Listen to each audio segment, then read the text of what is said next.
Right now, Town of Ramapo officials are announcing new security measures, including more license plate readers and more surveillance cameras. Let's listen in. And I am proud. And that's the mantra of all of those that are here in the town of Ramapo. As a community, that we stand together. We stand with our elected officials, from the governor, through our senators, through our congressmen, to our state and local leaders, from our county and onward. Never has this town experienced such tragedy, and may we never experience it again. At this point in time, I would like to call up Mrs. Nikki Cohn on behalf of the Newman family.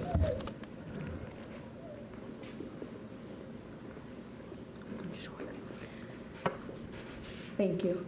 Thank you, everybody, for coming to listen and hear what we have to say.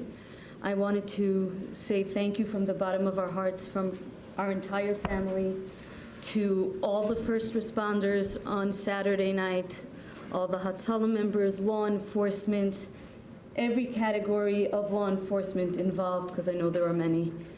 Again, thank you from the bottom of our hearts. At this time, we'd like to call for increased measures of security for all groups of people throughout New York State. Thank you.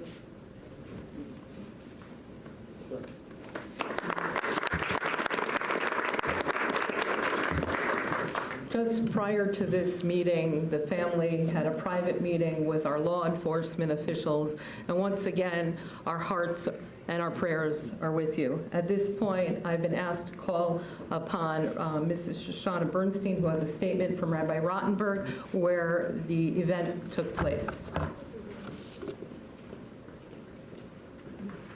Thank you for being here. Statement from Rabbi Chaim Rottenberg thanking law enforcement, public officials, and the general public. On behalf of myself, my family, and the entire congregation, I would like to take the opportunity to publicly thank the numerous law enforcement agencies for their ongoing support, protection, involvement, and concern over the past week. The visits from elected officials across the spectrum have truly bolstered our community and are greatly appreciated. In addition, we have seen support and gestures of kindness from the general public, people who have come to show solidarity, bring flowers, and call with messages of care and concern. Every single act of kindness has brought more light to a very dark time. As you would imagine, the trauma and grief of the victims, our immediate community, the entire Monsey, and in fact Jews across New York and the world, is overwhelming. As we move forward in the days ahead, it is gratifying to know it is under God's continued protection, along with the protection and service of all the agencies charged with our security. We continue to pray for the victims and for a world where mutual respect overtakes hate. Thank you.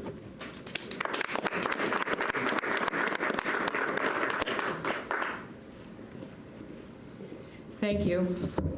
The town of Ramapo has always had a single shining star that we have always been and always will be proud of, and that is our Ramapo Police Department.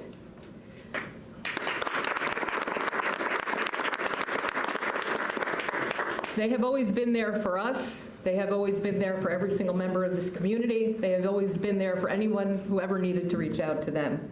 At this point in time, I'd like to introduce the chief of our police department, Brad Weidel.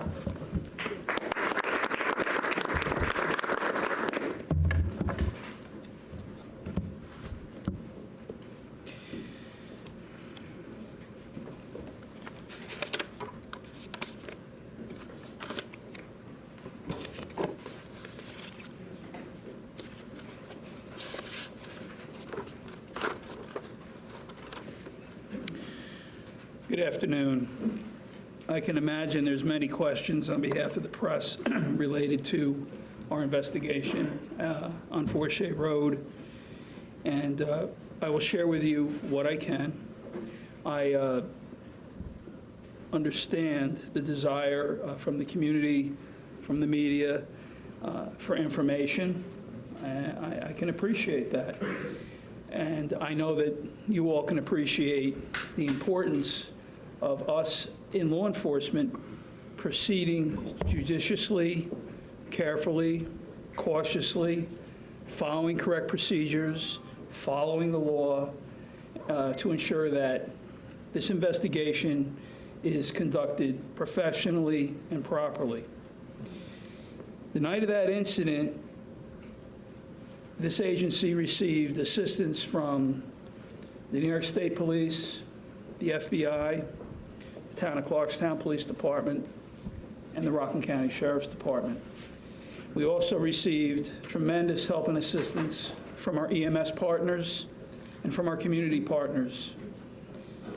And more importantly, we received the key to the case, the break in the case, from a member of the public being confident enough in sharing with the police department the information that he had gleaned, specifically the vehicle and the plate number.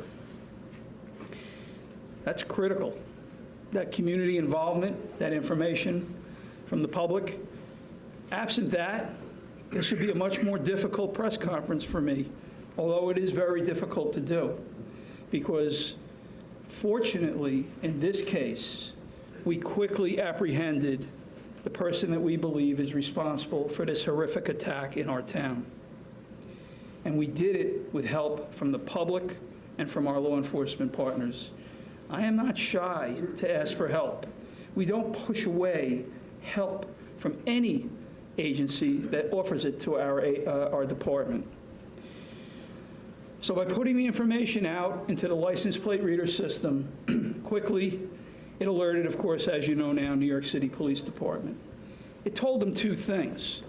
It told them that an individual who was wanted for a horrific attack in Monsey was in their city, and it also told them that a bad guy who did something horrific in another area was in their city. So the LPR serves two purposes. One, to apprehend people, and two, to let law enforcement know there's a bad guy coming into your jurisdiction. The town was covered by police protection during that event because I asked the state police to provide patrol coverage for the west end of our town, which they did, and because I asked the Town of Clarkstown Police to provide coverage in the Monsey, Kaiser area of our town, which they did, and because I asked the Sheriff's Department to provide additional coverage in the Hillcrest portion, New Square portion of the town. They wanted to know what more they could do, every one of those agencies. So all of our areas had police coverage that night. Everybody was protected because until we had this individual in custody, we didn't really know what was going on. We just knew we had a horrific event. As it stands today, you heard from the Chief of Staff, the Governor's Office, the New York State Police. My hats are off to them. The Sheriff's Department, Sheriff Falco, who stands with us here, my hats are off. Whatever you need, Chief, whatever you need. And I'm not afraid to accept their help. So the state police have agreed to take certain steps to enhance police visibility in the town of Ramapo. The Sheriff's Department has done the same. Our agency is also taking steps, and we've received offers from just about every police department in Rockland County to do that. With regards to the mechanics, specifically of Forshey Road, it is a complex investigation because we too want to know why this individual went to that location, what connection, if any, there was to the congregation or the rabbi or that house. That's part of the investigation. We want to know why, just like you want to know why. And we're working hard to try to figure that out. It's going to take time. I hope we can come back with an answer. But know this, we're going to do everything, and I mean everything, that we can possibly do to figure it out. Not just get the bad guy, but figure out what prompted this attack. And if there were any other reasons, motivations that are associated with it. Because this is such a very complex investigation, I have to be really prudent in what I say. I am fully aware of the rumors, speculation, videos, news reports, I'll call them news reports, about what may or may not be going on with this investigation, about what we may or may not have done, and whether or not it's related to the previous incident that occurred in the town back on November 20th on Howard Drive. So let's talk about that for a second. Howard Drive is still a very active investigation, with a number of leads being pursued by the police department. The night of the morning of the event on Howard Drive, information was generated in the form of video of a vehicle that may have been in the area, well, it was in the area, but may have been involved in the incident. I wish the video was better. That video was shared with, we took that video, we went to a number of professional body shops. What do you guys think? They thought it might be a pilot. Thought it might be a pilot. Not that it is a pilot. We then went to the FBI with the video, and we said, can you enhance this video? And they worked very hard to try to get us something better on the video we had. And even with the best enhancement tools available from the FBI, at this moment in time, I cannot stand here and say definitively that it was a Honda Pilot. And neither can the FBI. This is very important because I cannot say it was a Honda Pilot. Looks like it could be one. There were a lot of leads on Howard Drive. Our detectives, of which I stand here tall and proud about our investigation division. These cases combined, because most detectives are working both cases, just my investigative division, just the Town of Ramapo Police, 311 years of police experience. That's without me throwing into the mix and a couple of my bosses. That's without the FBI. So there are experienced, well-tenured investigators working these cases. They're not rookies. They're well-trained, and they know what they need to do. Ramapo Police started working leads. That Honda Pilot was a lead. That's all it was. Our detectives are the ones that determined that. Our detectives are the ones that spent hours and hours and hours going through license plates that may have been caught. Unfortunately, not in the Town of Ramapo, because we don't have the system. You can just think about how many Honda Pilots are registered in the New York metropolitan area. But in any event, one of our detectives stumbled upon a Honda Pilot that was hit on an LPR in the town of Clarkstown about 2.5 hours before the incident on Howard Drive. That's how this Honda Pilot starts to get introduced into this situation that we're dealing with here in the town. So what do? They go follow it up. The vehicle's registered to a female in Greenwood Lake. They go talk to that female. She didn't have the vehicle. It turned out her son had the vehicle. He wasn't there. They look at the vehicle.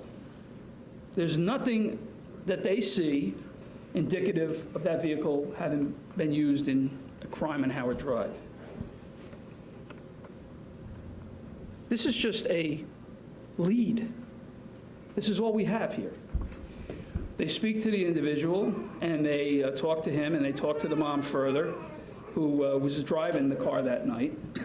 And it turns out that he's the same individual that committed or allegedly committed the acts on Forshey Road. Okay? But we didn't know that at that time. We didn't know anything at that time, and we had no evidence, and we had no probable cause to do anything other than follow a lead, okay, which we did. And it didn't go away. It was kept in the lead sheet system. The members of our agency, our detectives, and members of the FBI all knew about the lead. Forshey Road happens. This individual is taken into custody by NYPD, and we hear the name, and the detectives go, wait a minute, isn't that the guy we interviewed from Greenwood Lake? And the answer is yes. Now, with that information and the fact that we now have him involved in a criminal act, we are able to obtain a federal search warrant for the vehicle, which we were not able to obtain prior to Forshey Road.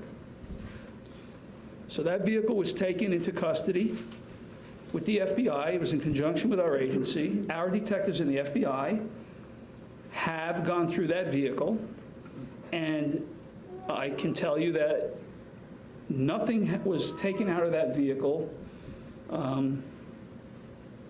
Certainly not some of the stuff that's being reported. The vehicle is still being examined forensically for any, we'll call it, say, trace evidence of any kind of connection, if there even is one, to our incident down on Howard Drive.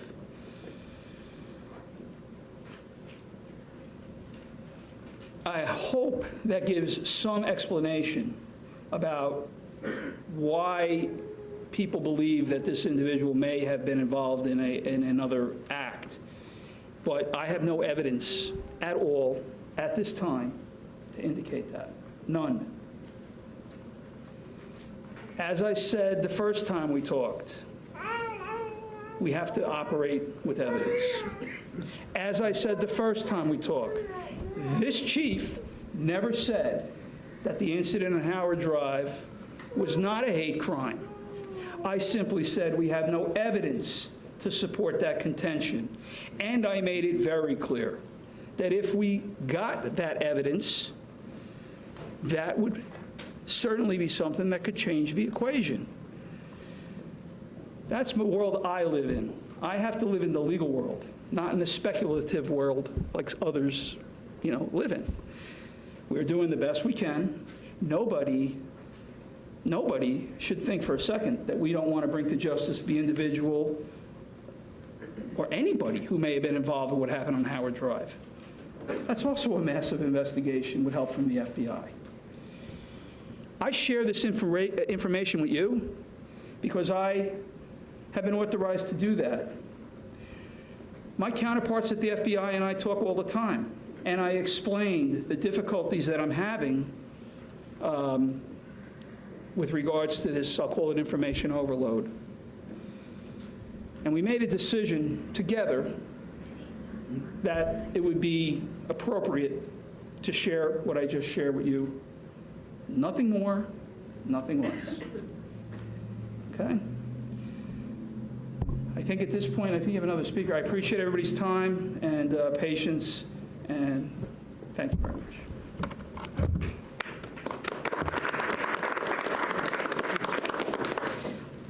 Thank you, Chief. One of the special things about the town of Ramapo is that we have, and we attempt to have on an ongoing basis, community outreach. And we actually have an organization called the Community Outreach Center, which is run by Rabbi Horowitz, and I'd like to ask him to say a few words.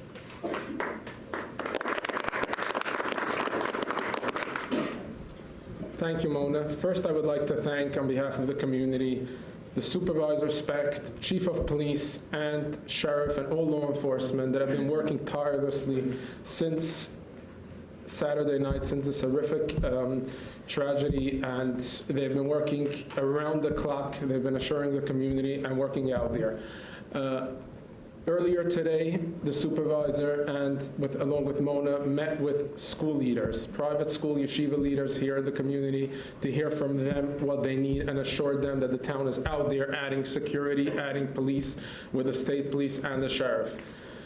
I'm going to be very brief, but I would like to ask permission from the media and all in attendance. Since in the Orthodox community, as you all are aware, there are many children and many families that their home language is Yiddish. I would just like to brief them in Yiddish for just a minute or two, just to update them what the chief has just said, so they are aware and they can share it with their children. Ich steige jetzt mit der Chief of Police and the Ramapo Supervisor, wie sie haben übergegeben, als sie tun alles, was sie kennen, zu bringen the investigation further in to add security in the town and police presence. Und so haben wir gesehen, über die letzte paar Tage, als Menschen du Stutz, als elected officials kommen heraus und reden, but the chief sagt, als hat zugelegt actual presence of police. Und nicht nur reden, es ist police presence in the community. So wir sehen the state police, wir sehen the sheriff, wir sehen the town police. Auch du hast unmarked cars. The federal government is involved in, wir sehen unmarked cars. Noch eine Sache, was hat gebeten, sehr wichtig, ist, so du was heißt, if you see something, say something. Wenn man sieht etwas, soll man es übergeben. Man soll riefen und übergeben anything, was man sieht. In Avada darf man gedenken, als Hinai Layunim Layishn Shema Yisrael in the Bashefer Heatens and with the protection of the town of Ramapo, this town has been one of the safest towns and it will return that way. We will be a safe town and we appreciate again all their work. Thank you.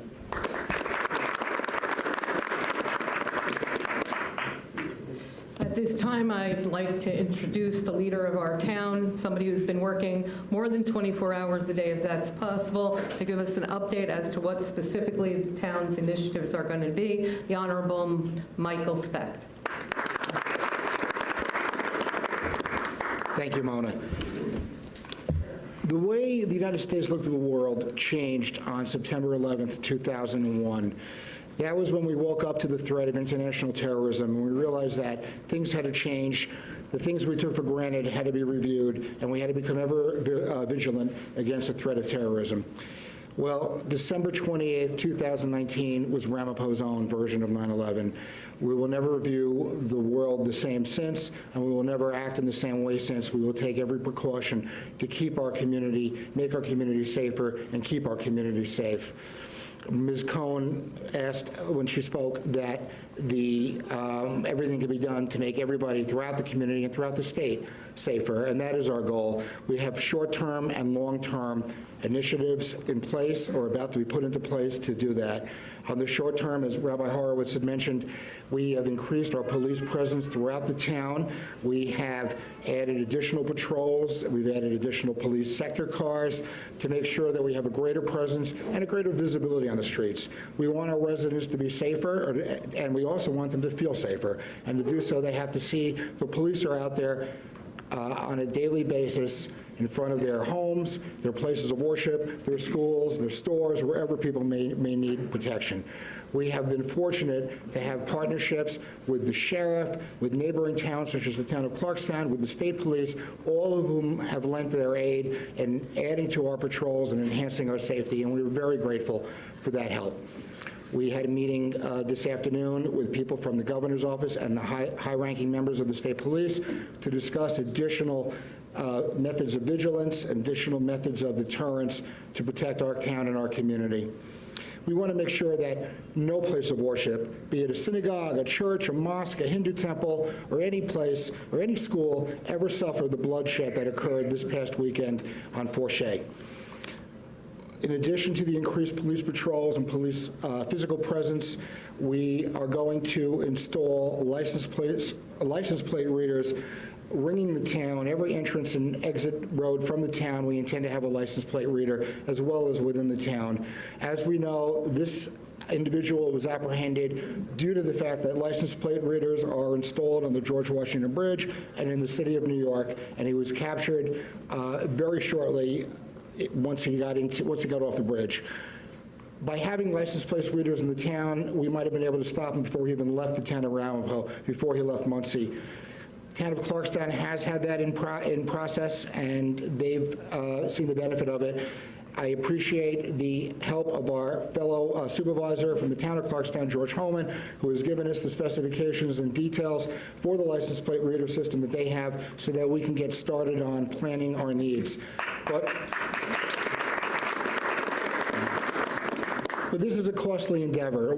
For what we need, it will cost us over $1 million, possibly $2 million, as well as several $100,000 a year to adequately maintain them. We've been meeting and working with our representatives on the state and federal level, Governor Cuomo, Congresswoman Nita Lowey, Congressman Elliot Engel, Senator Gillibrand, Senator Schumer, Senator David Carlucci, Assemblywoman Ellen Jaffe, and of course today, Senate Majority Leader Andrea Stewart-Cousins, seeking the funding, seeking the help that we need to finance this and get grant money toward it. We don't have an answer yet, but we know that they're all committed to helping and doing whatever that can be done so that we can obtain what we think is a vital system that will keep us safe. It will deter crime because people will know if you come into the town of Ramapo with the intent to harm any member of our community, we will find you, we will catch you, and we will stop you.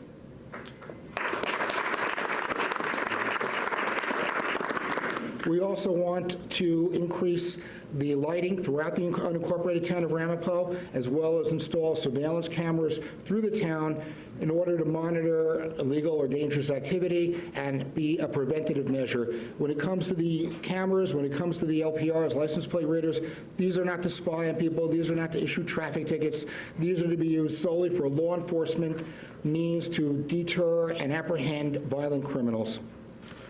One other thing that we are now exploring, and I'm going to ask Mona to step up because she's done all the homework on this item, and this is a new technology. It's called the Gabriel system. I'll give a little bit of background, then I'm going to ask Mona to give the details of how it would actually work.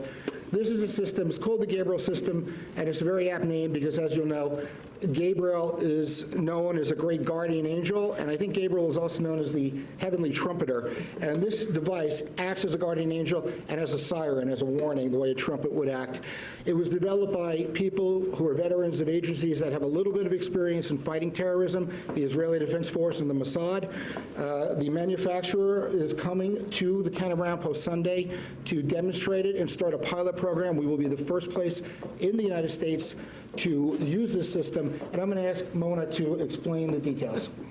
Thank you, Mr. Supervisor. And if the media and the audience can forgive me, I'm actually going to read it because I actually don't know it by heart. The town of Ramapo will immediately be taking concrete measures to improve security and preparedness in order to help protect our communities. One such initiative is to look into creating a unified network that will allow our community houses of worship, schools, both public and private, and other community organizations to stay in touch and be prepared. A smart panic button called the Gabriel will be made available and deployed across the community, putting some of the world's smartest technologies in the hands of our constituents. Gabriel, designed and developed in Israel, provides live video and audio feeds to emergency services and responders in the event of an attack. Through the use of phone apps and two-way communications, which are on every Gabriel device, mass notification alerts and regional warnings to alert are issued to other community sites, emergency services, and law enforcement. The Gabriel Network solution provides a unified, accurate, and clear picture in the critical seconds needed. In fact, we know that it will save lives.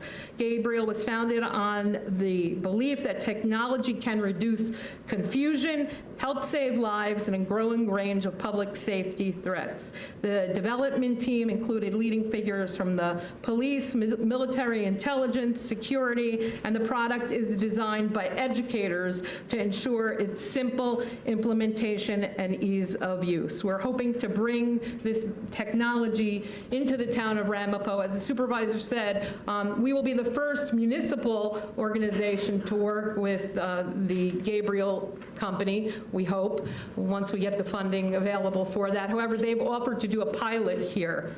In addition to that, on Sunday, it's actually going live for the first time in the United States, and we will be there on hand to see how it works. At this point, I'd like to take the opportunity to introduce to you Mr. Honorable Mayor Izzy Spitzer from the Village of New Square. You've been listening to Town of Ramapo officials on new security measures for houses of worship, including synagogues, mosques, and religious centers.